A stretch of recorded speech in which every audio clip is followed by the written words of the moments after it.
Yes, I am sorry to disappoint you. This equipment is not mine, so I don't have a big band with me tonight, sadly enough.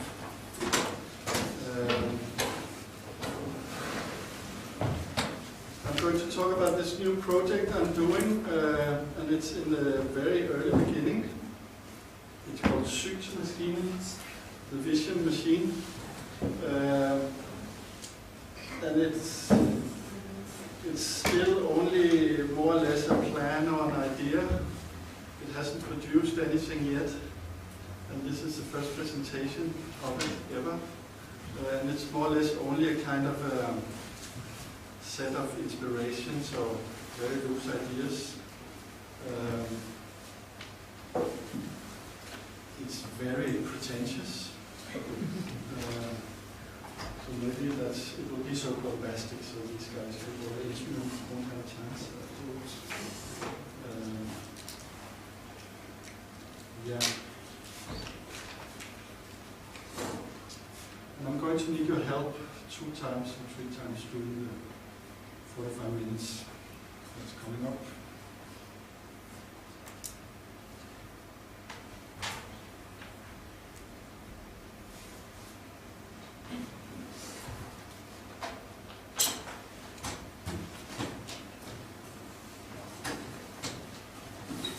I'm going to start with a small operation from my last large project that was called The Aesthetics of Resistance, and the first part is a text from there.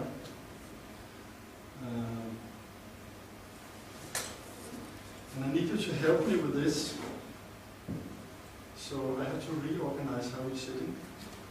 So those of you who are dressed in black, I think the ones who are dressed in black has to sit over there, and the other ones has to go over there. You go sit over there. Great. It's up to you. Great. What about grey and black? Grey and black is surely black. Very black, yes.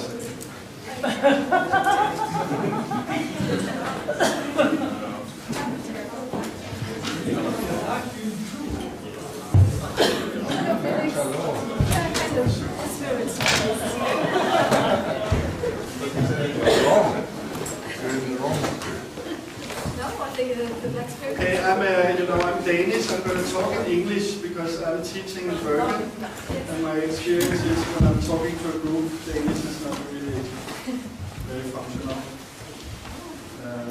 So it's going to be, but you're welcome to afterwards to ask questions in Danish or whatever. Okay, thank you very much. I've done this 5 times or so, and it is normally so that in the art world, more or less 50% is dressed in black. That's how it is. I think it's a bit more optimistic today.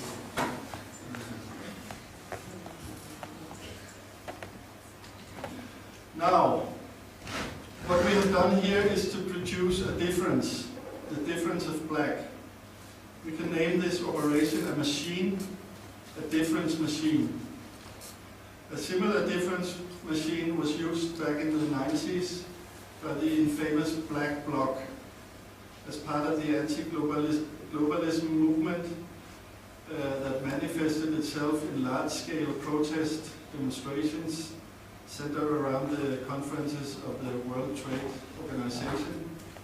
The Black Bloc used a similar difference machine to create a hardcore confrontational bloc of political activists that became known for their militant reactions against capitalism.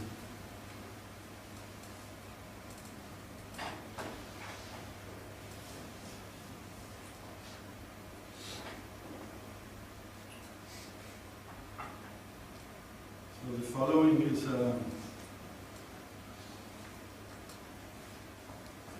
manifesto from the Black Bloc, 1999. Private property and capitalism by extension is intrinsically violent and repressive and cannot be reformed or mitigated.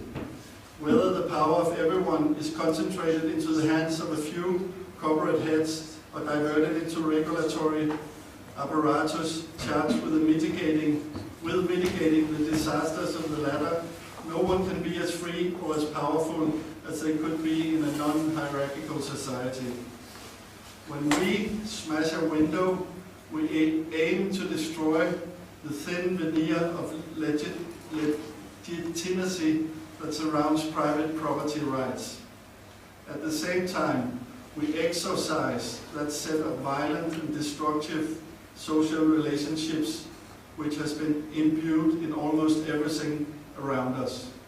By destroying private property, we convert its limited exchange value into an expanded use value. A storefront window becomes a ventilator to let some fresh air into the oppressive atmosphere of a retail outlet. So the Black Bloc was a part of all these protests that were doing the so-called violent part, where they were burning cars and street fighting with stones and smashing shop windows. In the initial phase, this confrontational militancy had a liberating effect. It was surprising, and it was difficult to grasp and to understand. It inserted an unknown and uncontrollable element into the front lines between the police and the anti-globalization movements. The difference machine was used to produce a new, not yet occupied space where a critique of capitalism were possible for a moment. A place of anarchy and chaos.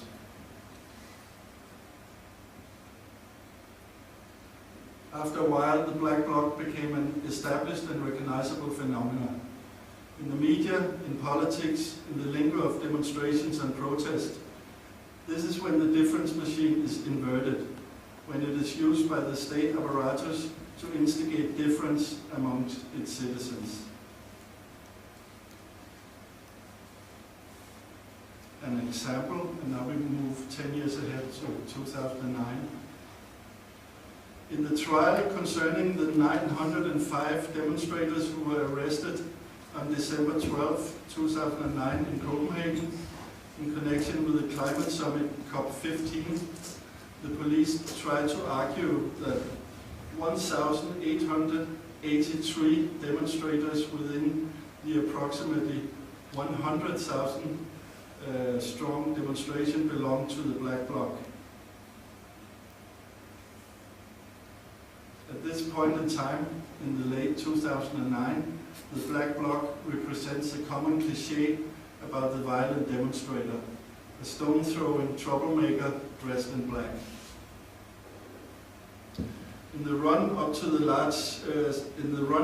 large-scale climate summit COP15, the German network Never Trust a Cop released a kind of action trailer on the internet. Across a series of images of street fights, burning cars, and activists dressed in black, direct struggles is called for.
This video was a decisive factor in the mobilization of the Danish police before the climate summit. Thousands of vandalizing hooligans in black are expected to come to Copenhagen. The Minister of Justice is passing a new law, the so-called hooligan package, which opens up the possibility of so-called preventive arrest.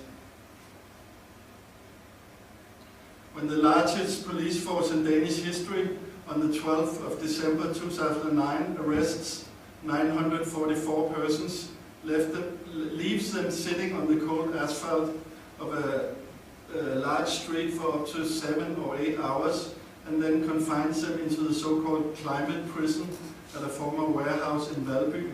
It's based on the presumption that the 944 persons belong to the Black Bloc. When the police on December 16, 2010, a year later, loses a civil action from 178 of the 944 arrested persons in the city court, they immediately appeals the case to the High Court. Here they try to convince the judges that there was a well-founded suspicions against the 944 persons, that they constituted a potential danger and therefore should be arrested for preventive purposes. When I attend the court case in the High Court on November 7th, 2011, the police were putting witnesses on the stand. It's a question of rendering it probable that the Black Bloc is so big that it justifies the 944 arrests. The argument is two-sided. On one hand, a video is shown where a number of demonstrators change their clothes on the street, close to the place where a couple of windows are smashed in the financial center of Copenhagen. The demonstrators change rapidly into black clothes, take part in the window smashing, and then change back to clothes in other colors, thus disappearing into the crowd. The police estimates that 300 or 400 demonstrators change identity in this way in the middle of the demonstration. However, on the video film, only 12 to 15 persons are seen. On the other hand, aerial photos of the demonstrations taken from a relatively great height are shown. With a stretch of imagination, these photos show that a part of the demonstration is possibly dressed in black. The police have enlarged the photos and framed a particular suspicious area in red. Then they have engaged a surveyor to calculate the size of this area based on buildings, street crossings, etc. Back at the police academy, they then make some tests where police trainees are positioned in close formation on an area the exact same size, corresponding to how closely people march in a demonstration. Based on these tests, it's possible to calculate how many demonstrators are located in the critical area within the red frame. According to police calculations, 1,800 persons are thus located within the critical area in the Black Bloc. The two arguments are paradoxically diametrically opposed. Either the Black Bloc change their clothes on the way and are only dressed in black for a short moment, while they engage in an, after all, fairly limited amount of vandalization directed at two windows at the financial center of Copenhagen. Or they are dressed in black all the way and are marching in close order the next couple of kilometers on the way to new violent riots. Now, the High Court rejected the arguments of the police, and the police lost the case on January 25th, 2012. The court determined that the arrest in question was illegal, made on far too slender suspicion. However, the interesting thing here today is not so much the legal aspect of the case, whether the police win or lose the case. The interesting thing is that the police, the politicians, and the state apparatus have inverted the difference machine of the Black Bloc and made it a tool to identify potential troublemakers and make preventive arrests. The color black is still a phenomenon that produces the difference, but it is used with opposite goals.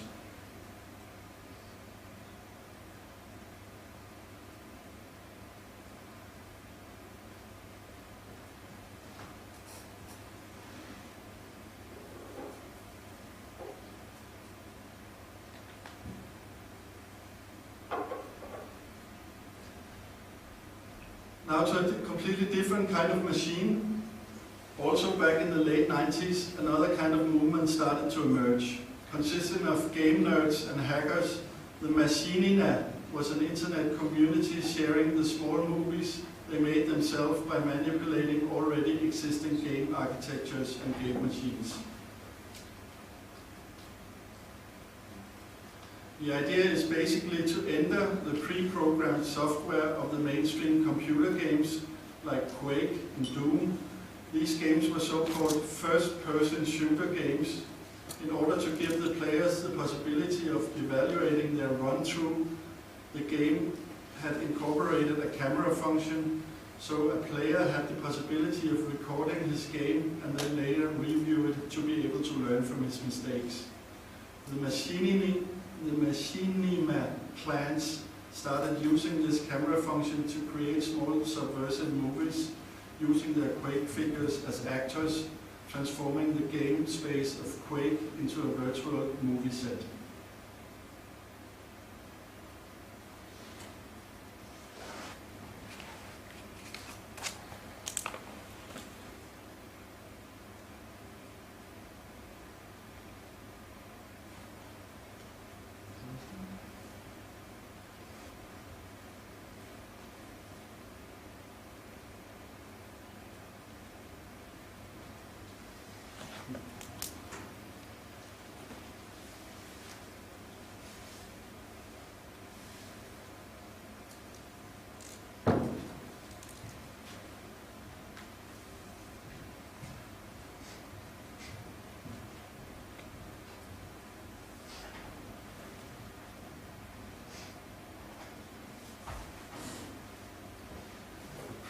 Machines.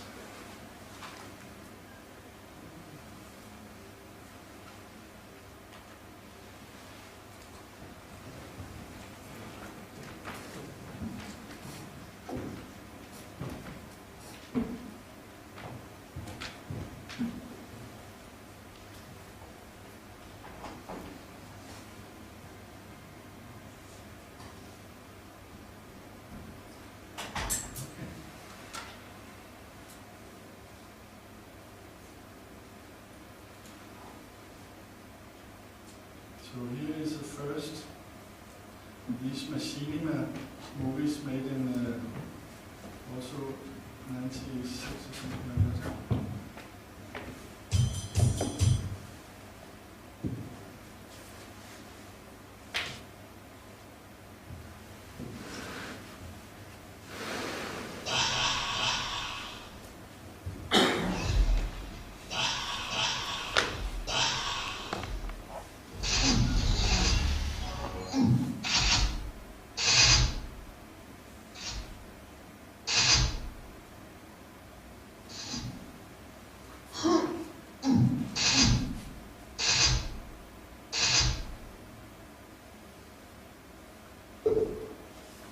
What is happening is that these filmmakers are inside the game architecture and they can move the figures around,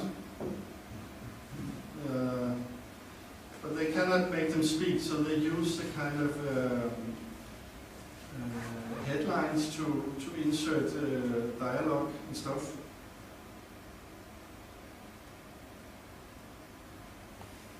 We were too well prepared for this, I think.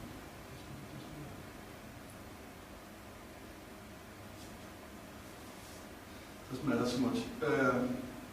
So the point is that they can somehow subvert the game architecture and the way the game works, and using the camera already programmed into the game, and then start up making a primitive narrative and a very primitive dialogue between these different agents in the game. And the first one is very primitive as this one, and then soon it develops quite fast.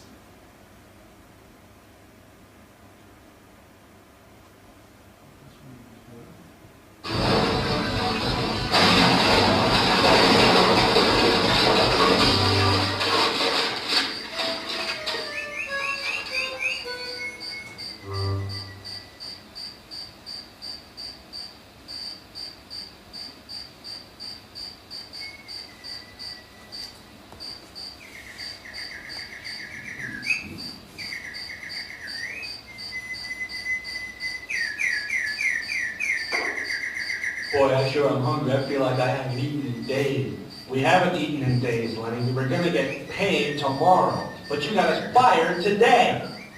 Well, I'm hungry. Well, I'm hungry. You smell something? Hey, a diner.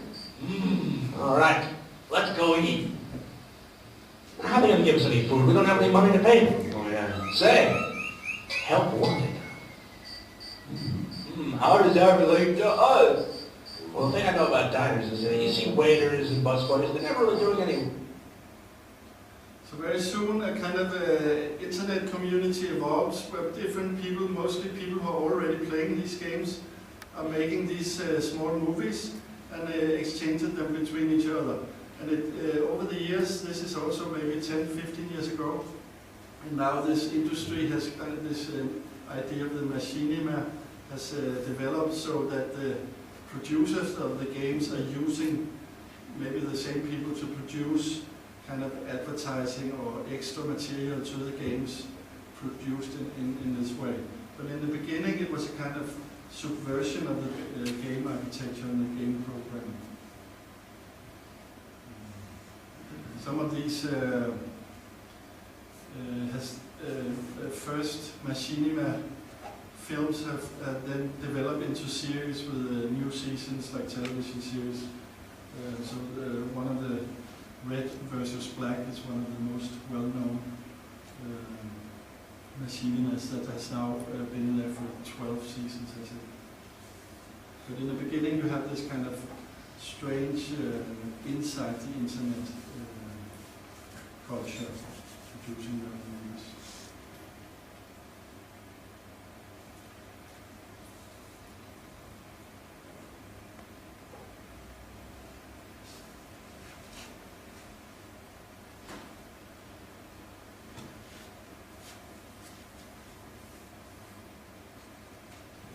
Okay, I talked with a friend of mine the other day. She used to be, in the 90s, she used to be a hacker and was spending a lot of time on the internet trying to take part in various communities.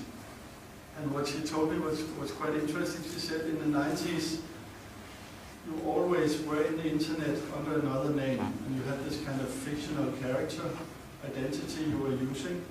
She was using the name Abstracta, and spent maybe 5 or 10 years belonging to different communities and taking part in different kinds of internet activism as well. But what has happened since then is that now we're all on the internet, but with our own identities, with our own names, with our own images of ourselves, completely open up in a sense. If you think about Facebook, we're all there by ourselves.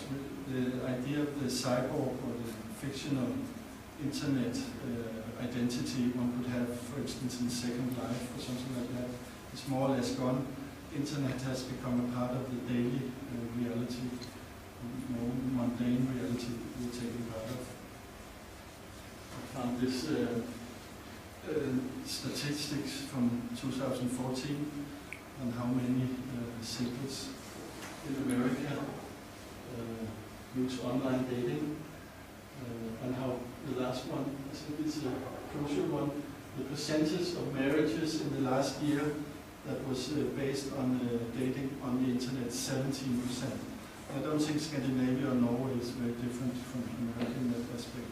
So you can see here that using the internet and promoting our identities on the net has become a large part of our daily and normal life in a sense.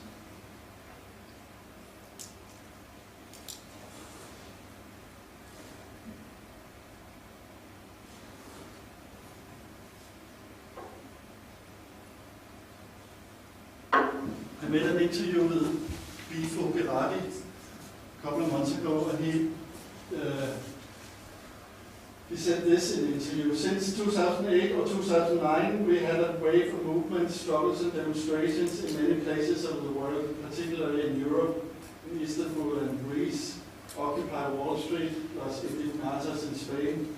But the political effect of this wave is nothing. It's zero, absolutely zero. We have been unable to stop the financial offensive anywhere.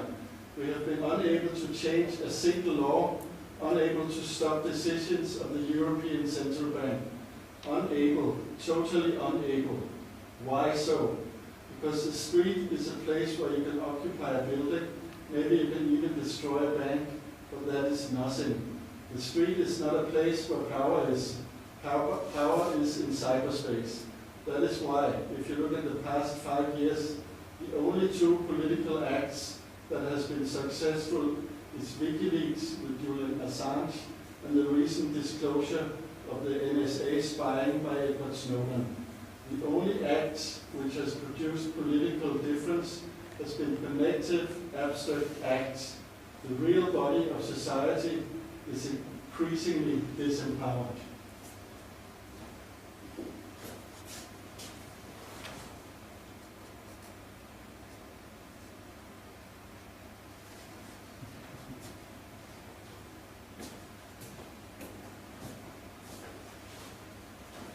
So, in every machine there should be a ghost. So I'm going to ask one of you to be a ghost.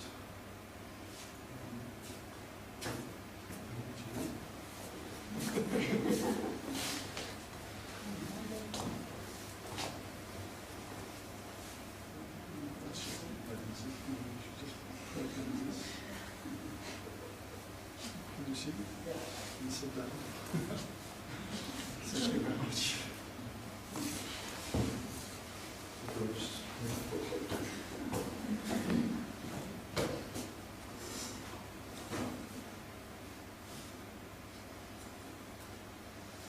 Another long quote.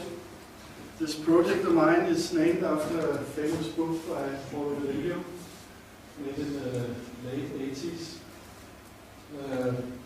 SYNSMASKINEN, the vision machine, where he's interested in how the photographic camera and the video camera has changed the perception of humankind. How we use this extension of the body to perceive the world. And if you read it today, it's a kind of book that was very popular in the 80s and then it somehow disappeared. But if you read it today, it's rather kind of, it's really very close to the future we have now. So this is part of the chapter called Vision Machine. Now objects perceive me, the painter Paul Klee wrote in his notebooks. This rather startling assertion that has recently become objective fact, the truth. After all, aren't they talking about producing a vision machine in the near future? A machine that would be capable not only of recognizing the contours of shapes, but also completely interpreting the visual field, of staging a complex environment close up or at a distance.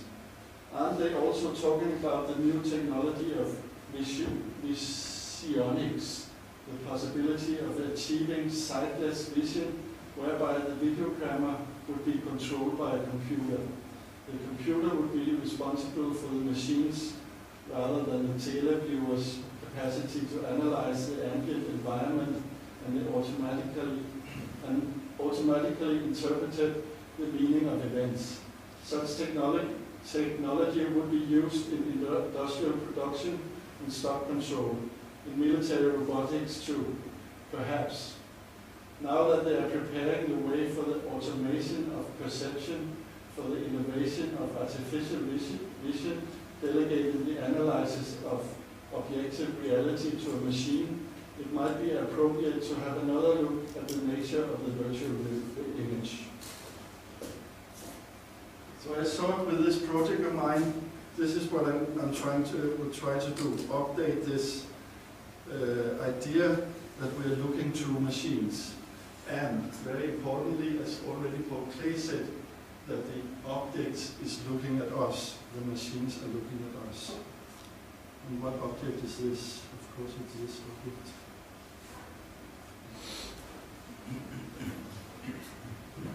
The computer screen or the telephone or whatever. And I think this, the new event of the NSA spying on all of us is kind of exaggerating this feeling of claustrophobia or paranoia that actually all the objects we are using in daily life are maybe looking back at us, noting what we're doing.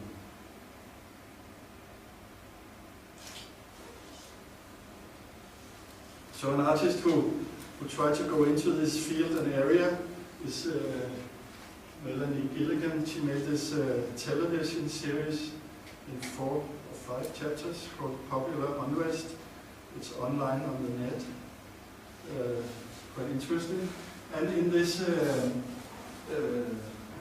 film or television series, she has invented this company organization called The Spirit.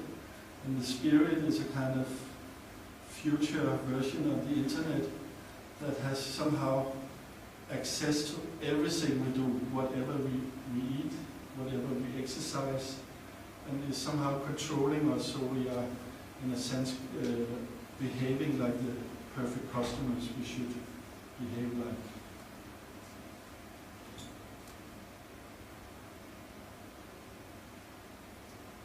I'm trying to figure out this machine path. It doesn't work.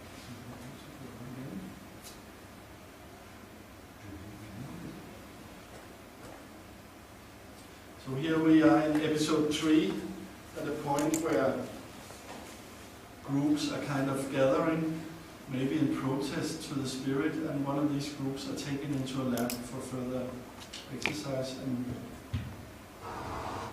the spirit asks, what is the market value? And it gives a beautiful answer. As each and every one of us goes through life in all its complexity. Feelings, thoughts, loves, hates. Pursuing our needs and desires, the spirit is aware and learning from our actions. These are our micro-stories, where we try to achieve our goals. I want some food. I want some too. Sometimes we come into conflict, but It's the spirit's job to understand each of our stories in all its minute detail. and fit it together with the stories of everyone else on there. Weaving together the threads into one worldwide macro story that's forever changing. So that we can all coordinate into a synchronous dance of life. It's always watching, mapping and analysing. What does this have to do with us? Well, every once in a while, as the spirit is calculating, it has a kind of seizure where it freezes. But just for a minute fraction of a second. A stalling, with no effect that we can see. Well, that is until now. And what's the effect? Are you? To put it simply, your group exactly reproduces a section of the network connections mapped out by the spirit. You're like a snapshot taken by the system, a frozen moment of social exchange. This can't be possible. You can tell we've come together for another reason. The chances of that are 3 trillion to 1. In short, the spirit is making you meet. Oh, this is ridiculous. How on earth can that system make me feel the way? Yes. How on earth is the question? Even though the spirit is completely rational, it's also mysterious. So you're saying everything that we're going through, this profound feeling that's completely transformed our lives, is just a result of the spirit's hiccup? Yes. Interesting, isn't it? But beyond this, we're all in the dark as much as you. Which is why we brought you here. We need your help to find out why it is the spirit can plant a feeling. so it goes on, and we have the feeling that these people are living in a society where everything is somehow controlled and looked upon by this mega spirit that is somehow all of us and over us all.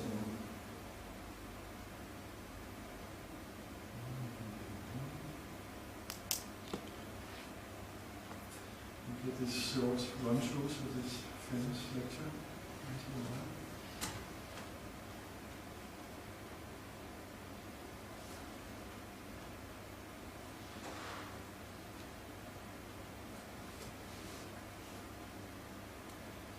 So in a sense, what we're kind of going into now is a whole sphere or a whole globe made out of these screens. So the screen is not only in our homes, it's kind of covering the whole reality outside. The invention of the iCloud, the information is somehow flying in the air above us, So the screen is not more a kind of flat interface we're going back to. Maybe it's something that covers whole cities or whole parts of the earth. And of course it creates a new kind of claustrophobia or paranoia that is slowly rising among us as we learn how much the intelligence is actually surveying on us. And there's also, of course, if you have a sphere, there's always this kind of the borderline where you cannot get out of it. So the feeling of access to everything that comes with the internet and the exchangeable of information over distance and the moving of information very fast is also contained within a kind of feeling of growing claustrophobia. So what is actually going on inside this sphere? One thing you could say that is going on is this permanent crisis. So we are introduced in modern society to a kind of ever expanding series of crises that comes more and more frequently and is more or less permanent. So the financial crisis is maybe over now, but it's still there, and all the politics of our politicians is governed by this idea of a crisis. And the idea is also quite seminal book by Norman Klein is that neoliberalism has this use of shock doctrine, which they use various crises to install ever more strict versions of neoliberal capitalism.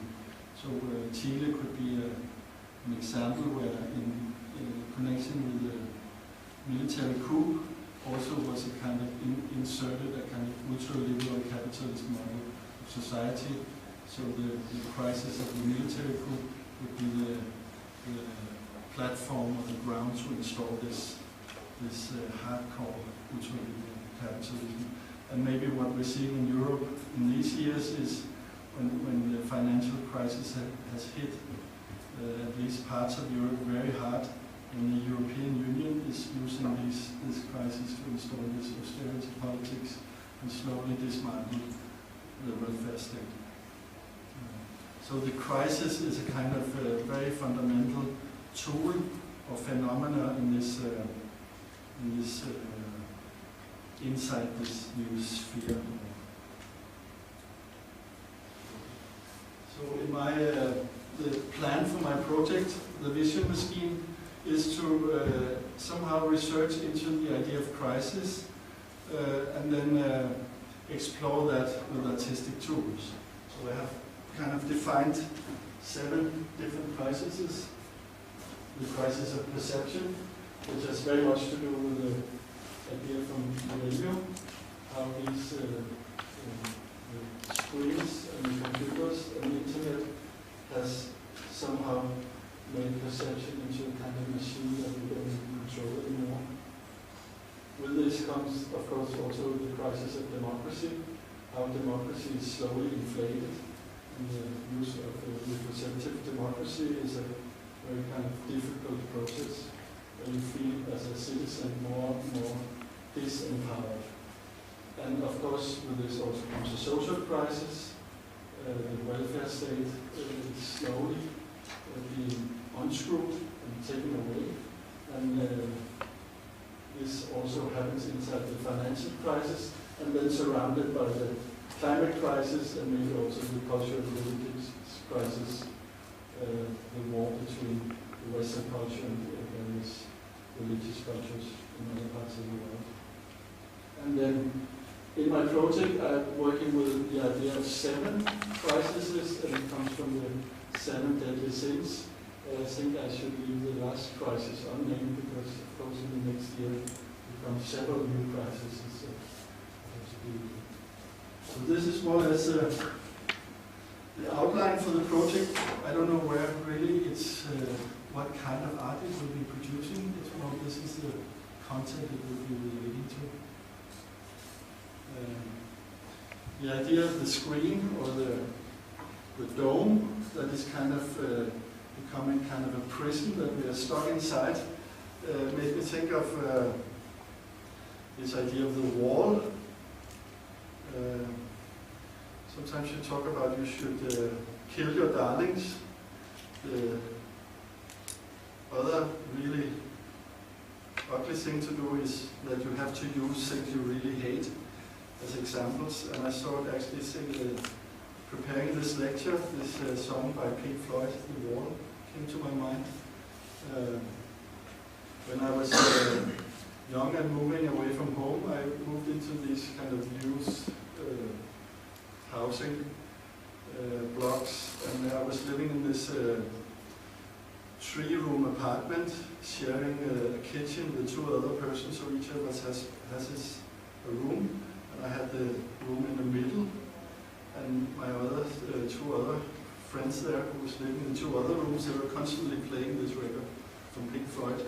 So maybe side 1 was playing in one room and side 4 was playing in the other room, so I was in the middle of this very claustrophobic situation of the war. And it kept on for the 1.5 years living in that place. They played the same record over and over and over again. So it was really claustrophobic in a sense. Another break in the war. But I think this text from this song actually somehow describes the situation we're in, so I thought as a kind of ending of this... a very good record. Very, very good record. Intoxicating somehow. But I thought we should end this session today with kind of reciting this text together. Not all of you, because is there anybody out there? So the idea that all of you who are blank, you would just stay passive. I think in the blank there's a kind of potential for action that we're waiting for. We don't know what it is. But the rest of us, we would have to stand up and really recite this song from the 70s. What's on the ghost? The ghost is waiting as well. A little bit like. You have to stand up? You have to stand up.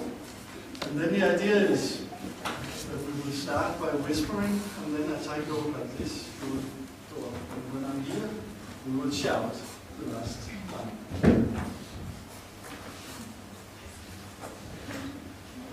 Are you ready? It's not very long. And most of you probably know it. Okay? We don't need no education. We don't need no thoughts ritual. No life teachers leave the kids alone. Hey, teachers, leave the kids alone. All in all, it's just another brick in the wall. All in all, it's just another brick in the wall. I don't need no arms around me. I don't need no first to calm me. I have seen the writing on the wall. Don't think I need anything at all. No, don't think I need anything at all. All in all, it was just another brick in the wall. All in all, it was bricks in the wall. And then really high now. Is there anybody out there? Thank you very much. It will be a hard struggle.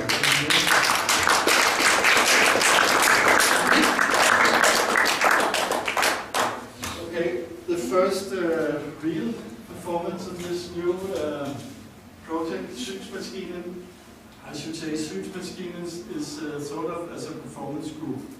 Maybe I'm the only member of that performance group that will be in more than one project, but for each project I will invite a group of people to create each project. So we will confront, for instance, the financial crisis, a group of experts and artists, and figure out what to do with that. And another group will together with me confront the social crisis and try to solve that. So in a sense, over the next 2 or 3 years, I hope actually to save the world. Of course, it's art, and it might only be suggestions, but still. But the first thing, which will be the opening party of SYNSMASKINEN, will be in Bergen in May, and we will make a remake of this play by the famous Bergen theater group Bach-Truppen. We made a play in 1994 called Tonight, which was a kind of theater seminar. Nowadays, a thing like this we just did is a performance lecture. They actually did a whole performance seminar, the whole seminar is a performance. So this will be the first one.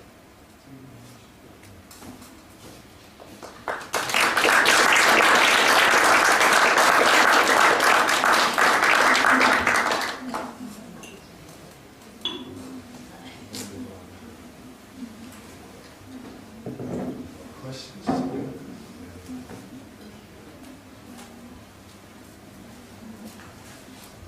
Thank you so much for this performance.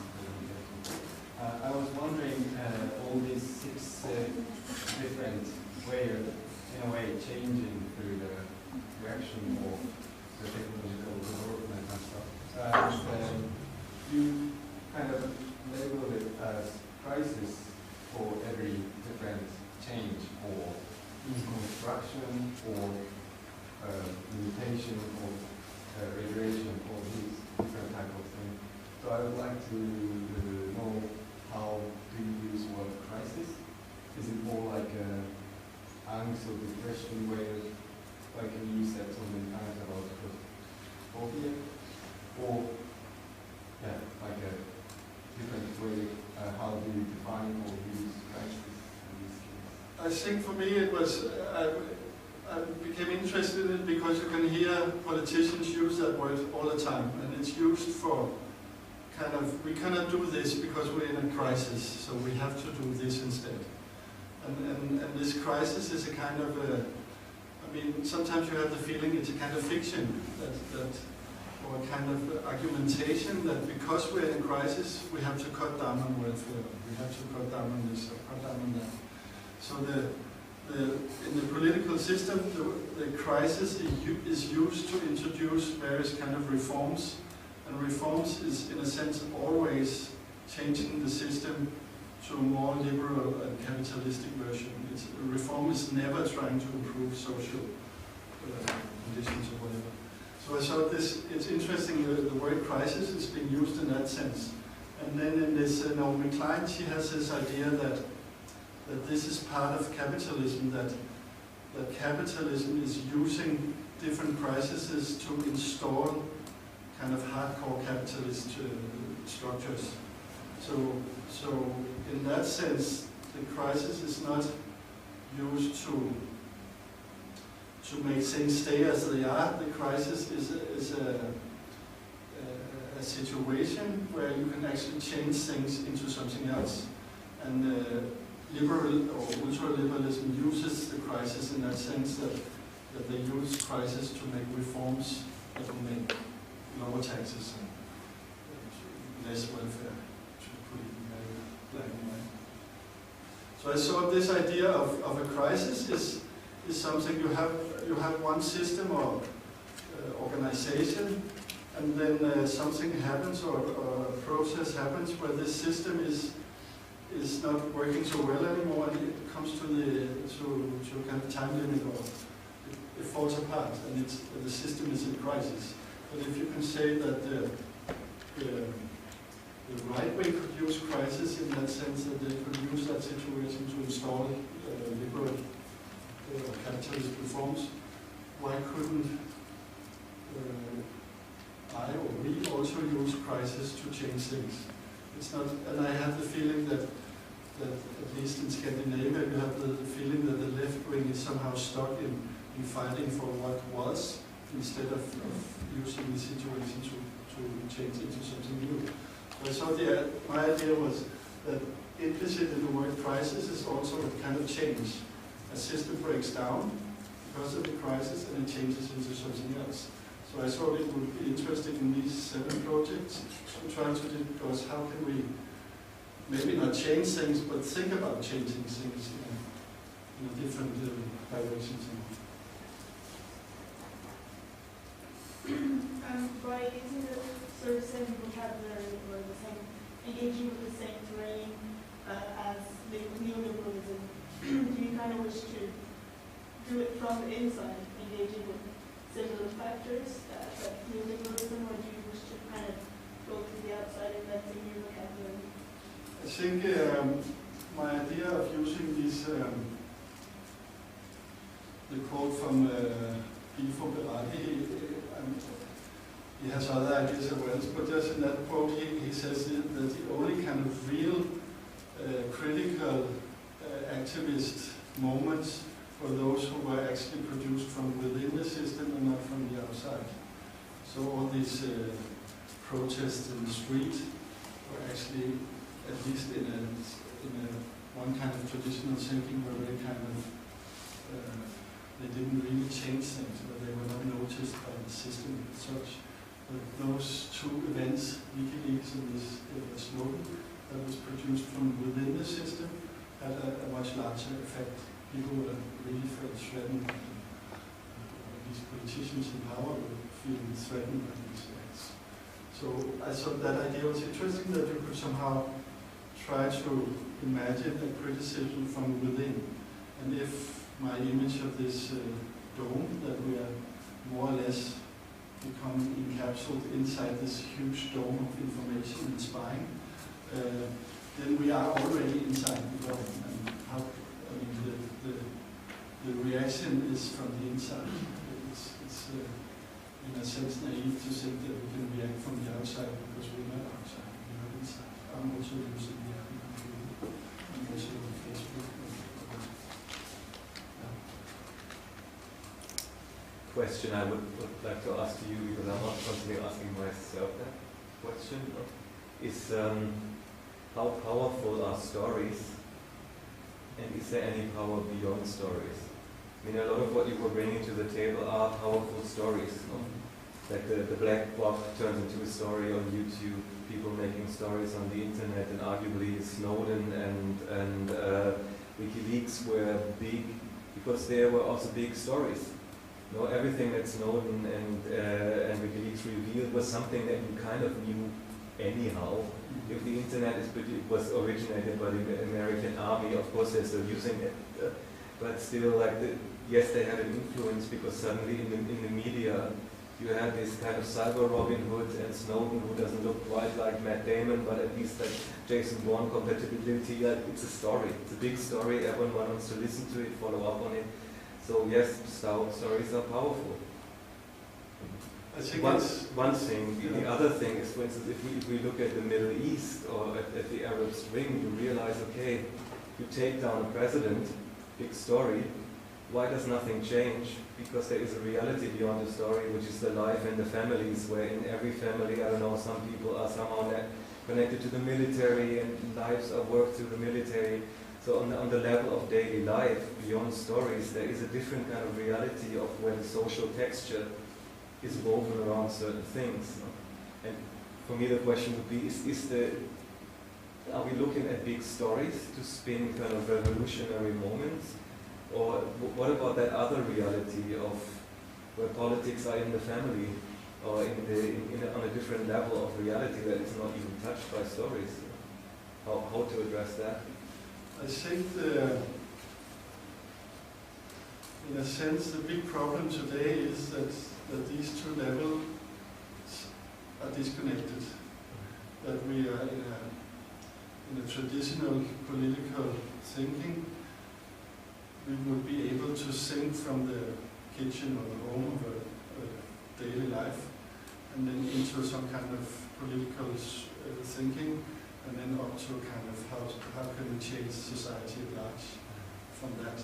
But now, as you say, you have this, the media represents the whole, you have the feeling that the politics is going on more or less in this medialized world, and then how to relate that to the daily life problems.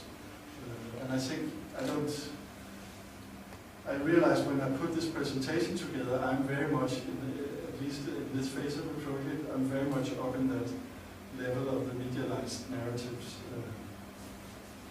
And maybe that will become a problem. But I think other artists are working more in that daily, day-to-day problem sphere or area. And I don't think it's my personal strength as an artist to be there.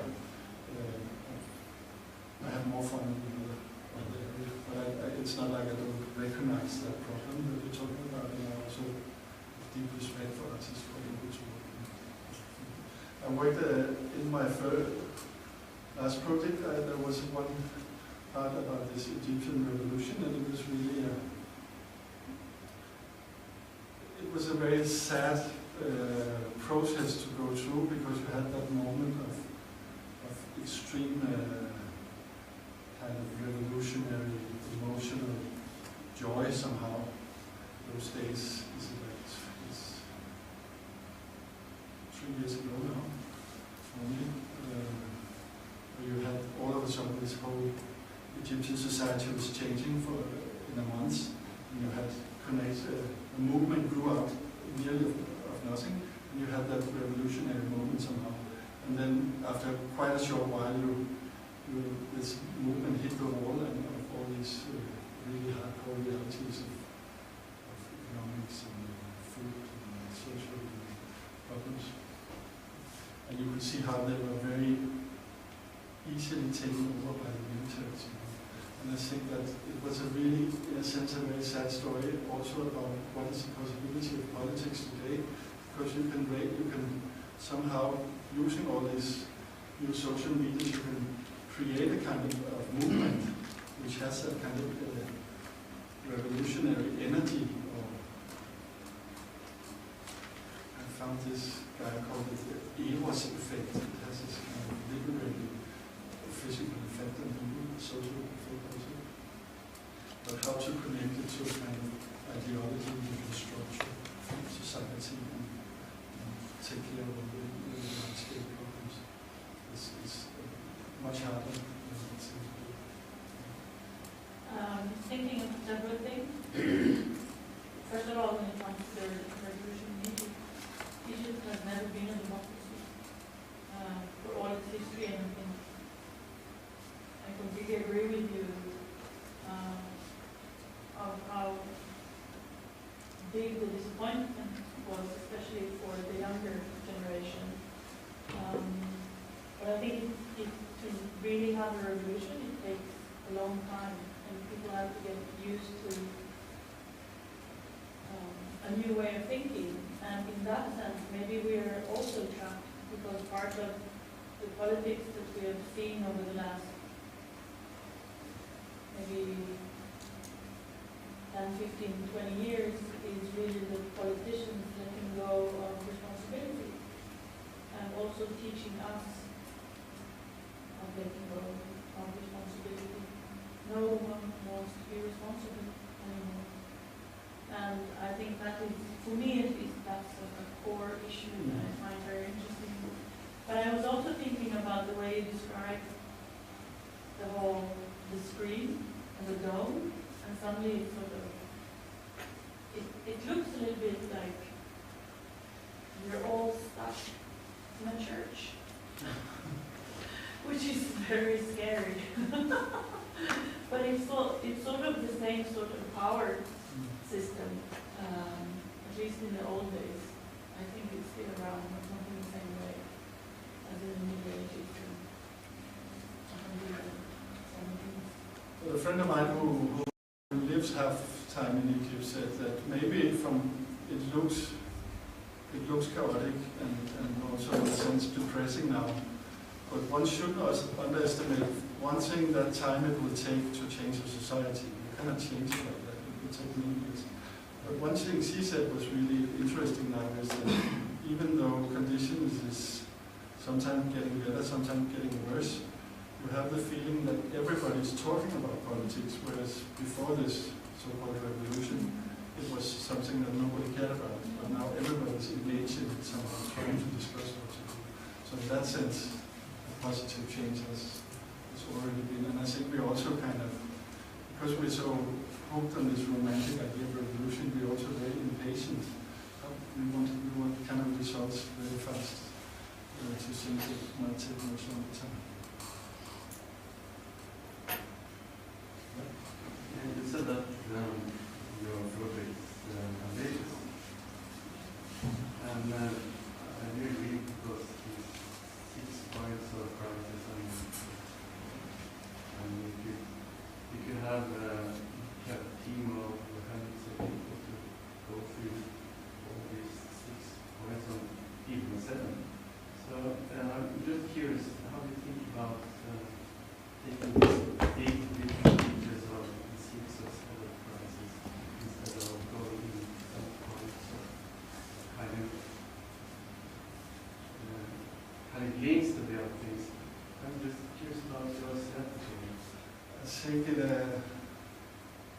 somehow behind the scenography. Maybe what I'm interested in is trying to figure out as an artist, because if I will make a group of, let's say, 6 or 7 persons, I think the majority of these persons will be artists that I will work with. I think in that project we're working with one guy who's a theory person, and then three artists and a poet, and myself. So I think that my main interest is to see how can we as artists claim, or how can we discuss, and how can we claim to be able to come up with, maybe not with answers, but with proposals that can go into these fields. Of course, I cannot solve the climate crisis. I think it needs a little more power. But I think just claiming the right to talk about it, I think is important as an artist. And I think it's also, for me, this is also a way of going into a territory and claiming my right to be there, and hopefully also as an artist to come up with some kind of proposal that maybe can add a little bit of change. I think. Of course, I agree with that.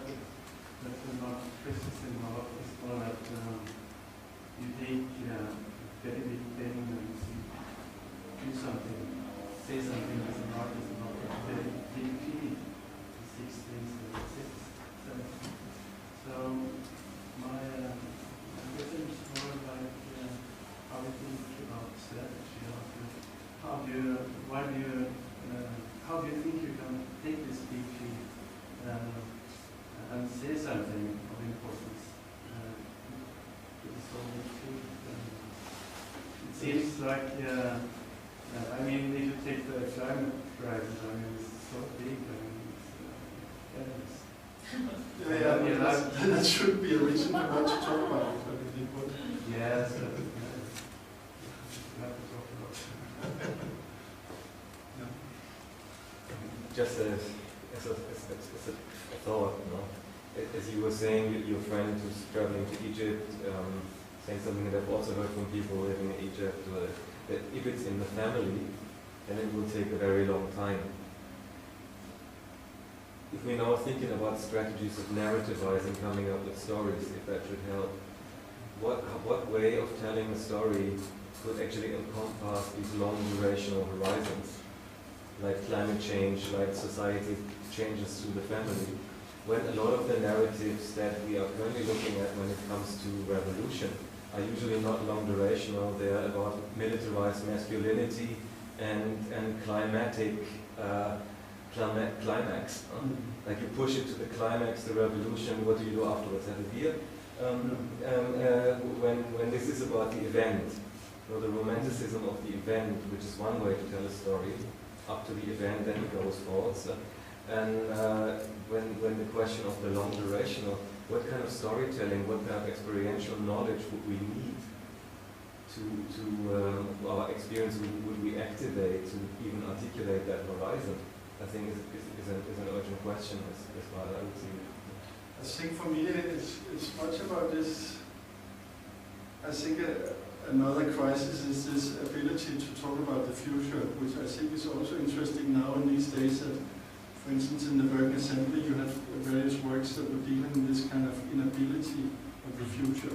That our horizon is quite short somehow, and the funny thing now is that the future looks like a science fiction movie from the 50s or something.